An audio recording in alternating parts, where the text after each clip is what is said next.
Welcome to Catholic Views. I'm your host, Renee Kranz. Today on the show, I have with me Deacon Omar Gutierrez. He is from the Archdiocese of Omaha with the Evangelium Institute. Welcome, Deacon Omar. Thank you. Good to be here. Yeah. I actually ended up inviting Deacon Omar on the show because Dr. Bergwald told me I really should for the particular topic that I wanted to talk about today. He recommended Deacon Omar, and I listened to, so we're going to be talking about racism in the U.S. and what the Catholic Church's perspective is on it and what its response, what the response from the Church is. And I had talked to Dr. Bergwald about that, and I said, hey, will you come on and do this with me? He's like, well, I actually have someone who's way better at it than me. He admitted someone was better at something than him. A rare thing, right? That makes sure that's kind of on the calendar there. I should. But I wanted to bring this subject up because we just had Martin Luther King Jr. Day this past Monday, and I wanted to find a way to talk about racism in a way that connected it to our faith so we could understand it in the lens of Catholicism and just as a Christian people. So thanks for coming in. So Deacon Omar, will you tell us first a bit about yourself? And I know from listening to your interview 2 years ago with Dr. Bergwald that you have had some of your own experiences with racism. So tell us a little bit about yourself and then your experiences, if you would. Sure. I'm a first-generation American. My dad was from Dominican Republic and very dark-skinned, so black. My mom from Costa Rica and very light-skinned, so white. Mm-hmm. They met in the United States, and growing up, my brothers and I were all very aware that we were trying to figure out what it meant to be Americans. Mm-hmm. Just because we didn't have any other family here in the United States. My parents sort of came up independently and then found each other. The first priest they went to go to, and this is Michigan in the 60s, to marry them refused to do so because they were of quote-unquote mixed race. That floors me when you say that, because that's not a church teaching, and it wasn't then either, correct? No, it's never been a church teaching.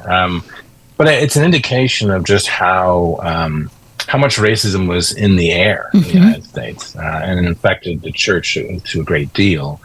Not everywhere, not everyone, obviously, but it was definitely there. And so they did get married in the church, so they found a priest who was willing to marry them. But that story was part of my growing up and our growing up. And then we had our own stories of our own sort of exposures to racism. The one that always sticks out to me is my earliest memory is we had just moved from Michigan to Cleveland. We're going to a Catholic school. It's recess. I'm in first grade. I'm a people watcher. I was in the corner, kind of minding my own business. And there was a boy from the same grade as my older brother who came over with a bunch of other little boys. And he looked at me and he had this look of just anger on his face. And he yelled at me, racial slur, I won't repeat it, racial slur, go home. And I'd never heard the word before, so I didn't know what he was talking about. He wasn't even necessarily sure he was talking to me, although he's very clear he was talking to me. But I just remember that look the kid had in his face, the anger, the hatred. And so I asked my older brother later, like, well, what does this word mean? And he was furious and wanted to know who said it. And I didn't know, but I still knew. But that was my first experience. And then throughout life, there were a number of various kinds of experiences, especially after 9/11. My name is Omar. I have a beard, and all that sort of thing. I wouldn't necessarily be able to call all of it racism, but it certainly it's under the umbrella that a lot of people use for racism. Right. Okay. Thanks for taking us through that. Because most of us, frankly, here in South Dakota, really have, most of us, especially in the rural areas and in the city too, we really don't have that experience. There are some groups that do, but most of us have a hard time relating to that. So it's good to hear other people's stories, I think. So can you talk about why is racism a sin And what does it do to the person who is perpetrating it and to the person who's receiving it? Yeah, so it's a good way of asking that question, because it does do something to the person who's perpetrating it. But essentially, it's a sin. So in the Catechism, it appears under the fifth commandment of "Thou shalt not kill," in the sense that it's not just because racism sometimes results in killing other people, but that it's a violation against the fundamental dignity of the human person, which is what our pro-life attitude as Catholics is founded on, the fundamental dignity of the human person. And racism is an attack against that, especially what I refer to as classical racism. So what does it do to the person who's perpetrating the racism? It places them in an unjust relationship with another person who's created in the image and likeness of God. And so that it trains the mind and the heart, just like any vice does, any sin does. It trains the mind and the heart to view others as means to an ends, or as objects, or as less than, which is a violation of their human dignity. And every sin debases not just the person who's being victimized, but also the perpetrator. So it lowers their own dignity as well as the dignity of those that they're being racist against. And of course, those who experience racism, their dignity is being violated. But there are, and this is another aspect I think we don't always spend a lot of time on, and if you don't have an experience, you don't think about the kind of hurt that a racism can elicit in the soul of someone. Right. And just as a very, very brief sort of example of this is the famous story of Branch Rickey, who was the manager of the Dodgers, who brought in the first black player in the major leagues. He remembers that his whole attitude on this question of racism changed when he was a young manager and he was with the team, and they were in South Bend, Indiana, and the hotel wouldn't let their black player be with the others. And he said, "Oh, he can room with me." And so he went and checked on all the players. And when he came back to his room, his young black player was like scratching at his skin and just saying, "I wish I could wash it out." Right. That the kind of hurt that racism can create in those who experience it is can go very deep and can go to who they see themselves, especially in the light of others, but also in the light of God's love. So it can be very, very damaging. Right. It can really almost. I mean, the perpetrator is not respecting their dignity, but it also almost makes that person kind of lose their own sense of their dignity. Yes, exactly right. Yeah. Exactly right. So would you say that's the Catholic perspective on racism, or is there more to the Catholic perspective? I think because racism is such a broad term these days, the Church's perspective includes, I think, lots of different things under the umbrella of what is colloquially called racism. But the fundamental teaching of the Church, what you'll find in the Catechism and what has been stated repeatedly throughout time, is that racism is a sin and should be rejected by every Catholic and should never be engaged. And when racism is encountered in society, whether it be structural racism or the racism that comes from a person, it should be opposed and we should be working against it. Right, right. If you're just joining us, we're talking to Deacon Omar Gutierrez about the Catholic perspective and response to racism. He's from the Archdiocese of Omaha. So when I listened to your interview with Dr. Bergwald a couple of years ago, you talked about three kinds of racism. And I had never really heard it put this way before, but it really made a lot of sense to me, and it helped me to kind of understand maybe why we are where we are, and just the differences in why this is different than maybe in the 60s and earlier. So can you talk about those three different kinds of racism? Sure. And I should say that this is how I've sort of come to understand this. Is not church teaching necessarily, but the first kind of racism I call sort of natural or accidental racism. And it's a pretty straightforward concept, and that's this: we're built as human beings to want to connect with others, to live in communion with others. If you follow the science and evolutionary science and psychology, you understand that it was very deep down inside of us that we want to make connections with those around us, and so as a result, we are suspicious of those who are not us. It's just very natural. Along with this, what I call majoritarianism. If you have a society and there's a majority in a society, especially a democratic society, that majority is going to make decisions for the group, for the society, that benefit the majority more often than not. Sure, yeah. Or accidental racism. So same thing. I might make a comment that may be ignorant based on my own sort of background, coming out from ignorance, but that's really all it is. It's a statement coming from ignorance. That natural or accidental racism is very common. It can look like racism, and sometimes we call it racism, but it's not necessarily what the church would call sinful. Right. It's not necessarily an intentional sin. So it's very natural for us to be suspicious of somebody else. It's part of the fall. Sadly, we're burdened with it, but we need to work against it. Right. And the church encourages us to do that. And so insofar as we do work against it, that's a good thing. Having the natural inclination to be suspicious of somebody isn't itself a sin if it's just accidental. Sure. Okay. So what is the second one? The second one is what I'll call classical racism. And this is where I would think that Dr. Martin Luther King would sort of land. Yeah. And that is the idea, which comes out of the Enlightenment and comes out of the scientific revolution, et cetera, the idea that certain races of human beings are better intellectually, physically, morally than other races by virtue of their race. And that's a loaded word, race is, but that's sort of classical racism.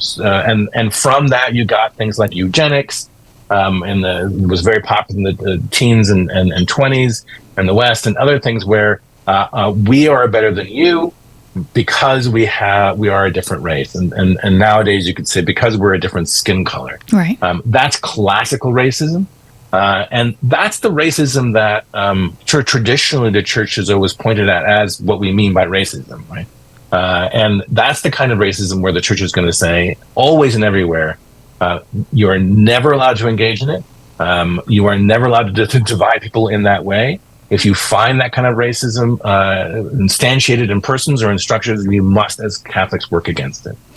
So can that type of racism, okay, I'm thinking back, I mean, obviously there's racism against African Americans and so on, and Africans in our founding. Would that also put in groups like Irish when they came in, Italians, absolutely, things like that? Okay. Absolutely, yeah. So it's not necessarily part of the about argument against that. Go ahead. Yeah, skin color. No, exactly. That's the confusion that's most common today. Is it's a skin color thing, right?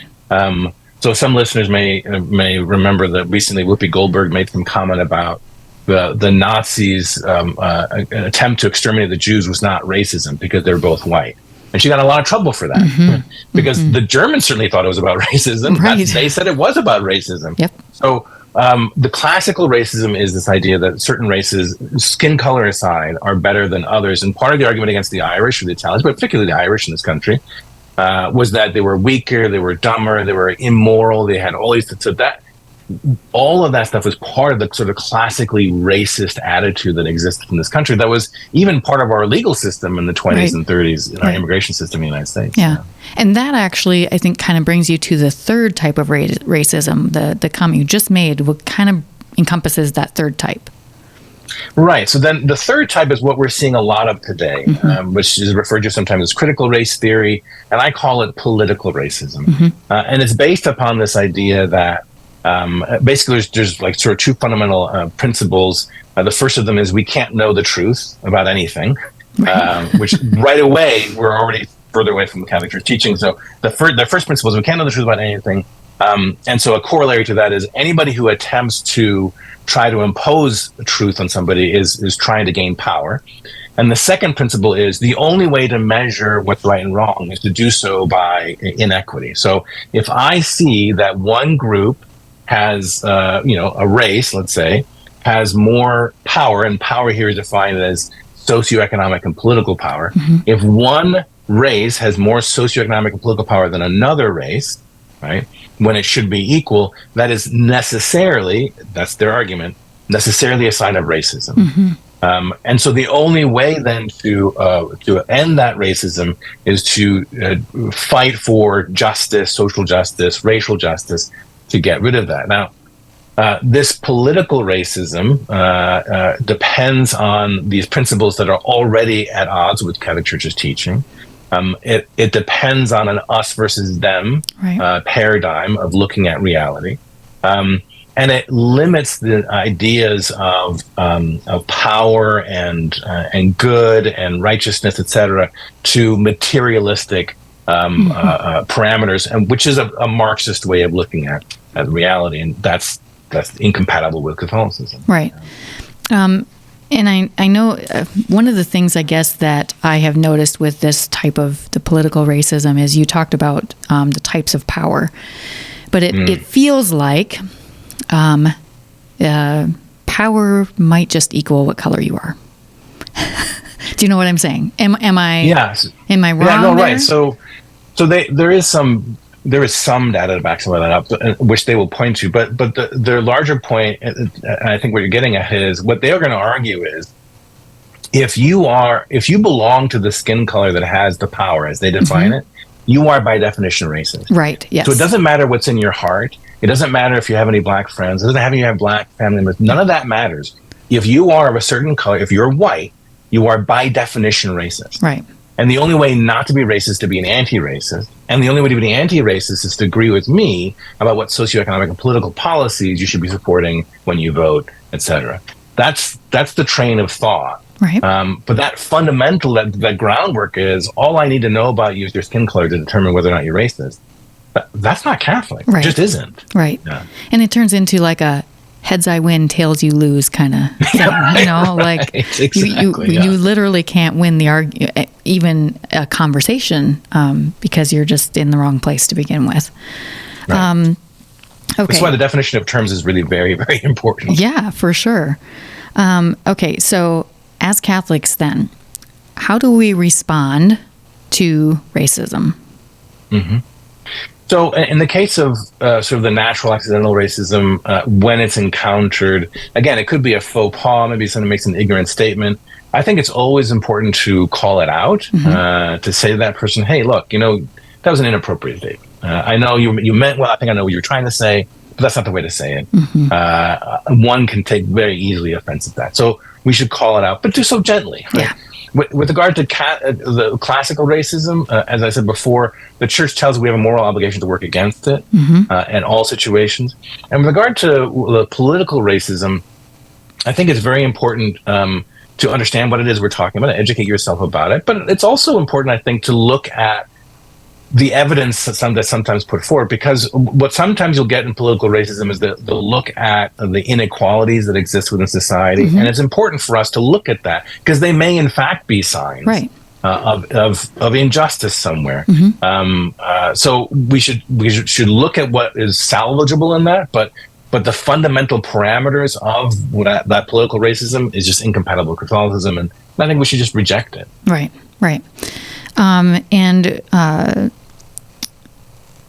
So how do we answer when we're faced with someone who is as a Catholic who might be coming at us with the political racism pieces, the critical race theory? Are there some documents from the church that we can refer, that we can kind of use to arm ourselves to be able to have a actual useful conversation with someone in those situations? Well, I think the recent documents from the U.S. bishops, my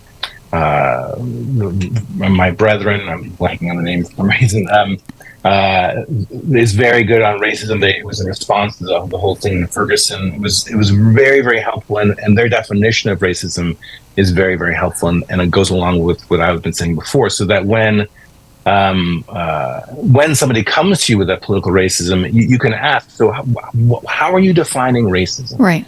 Because this is how I, as a Catholic, define racism, because this is what the U.S. bishops have said I should define it as. Okay. And I'm not rejecting, just as that document says, open wide our hearts. That's the name of the document. Oh, yes. Yeah. I'm not rejecting that there can be a reason there is racism. I just want, as we're having this conversation, you and I, we need to be clear about what we're talking about, so that we can have a fruitful conversation. Right. I think if you Google "open wide our hearts," you probably don't even have to put USCCB by it, but you could. No.